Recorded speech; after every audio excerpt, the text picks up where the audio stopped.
আরে কটুরিয়া ভাই কাহা জানা হচ্ছে? কেন তোমাকে বলবো? তোমার জেনে কাজ কি? তুমি তোমার কাজে যাও।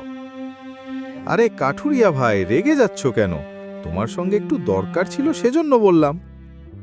এখন কথা বলার সময় নেই, সময় পেলে অন্য সময় কথা বলবো। আরে কাঠুরিয়া ভাই, আমি তো সবার ভালোর জন্য বলতেছি।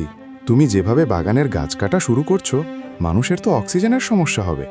এইসব দেখার আমার সময় নেই। তুমি তোমার কাজে যাও, আমি গাছ কাটবই। আমার টাকার দরকার। এত আজব মানুষ বাবা, নিজের স্বার্থ ছাড়া আর কিছুই বোঝে না। সে অবশ্যই একদিন বুঝবে, পাশে বন্ধু না থাকলে টাকাও কাজে আসে না।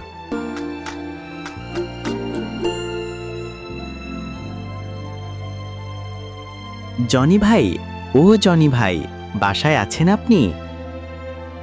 হ্যাঁ হ্যাঁ আছি। কি ভাই, আমারই ডাকতেছো? আর খালিক ভাই, কেমন আছেন আপনি? জনি ভাই, আমি আপনাকে যে টাকাটা দিয়েছি সেই টাকা আমাকে লাগবে। আমি কিছু জমি কিনতেছি। কাঠুরিয়া হয়ে আর কতদিন থাকব? আমি কিছু করতে চাই। খালেক ভাই, সত্যি কথা বলতে আমার হাতের অবস্থা বেশি একটা ভালো না। ব্যবসা বাণিজ্য লস খাইতেছি। আর কিছুদিন আমাকে সময় দেন, আমি টাকাগুলো ফেরত দেওয়ার চেষ্টা করব। তা বললে তো হবে না জনি ভাই। আমি তোমাকে 10 দিন সময় দিয়ে গেলাম।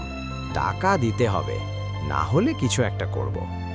আরে খালেক ভাই, একটু বোঝার চেষ্টা করেন, আমাকে আর কিছুদিন সময় দেন। না ভাই, আর তোমাকে কোনোই সময় দিতে পারবো না। হয় তুমি আমার টাকা দিবা, না হলে বাড়িঘর ছেড়ে দিবা। আরে খালেক ভাই, একটু বোঝার চেষ্টা করেন, আমাকে আর কিছুদিন সময় দেন। সে কথা বলে কাঠুরিয়া চলে গেল।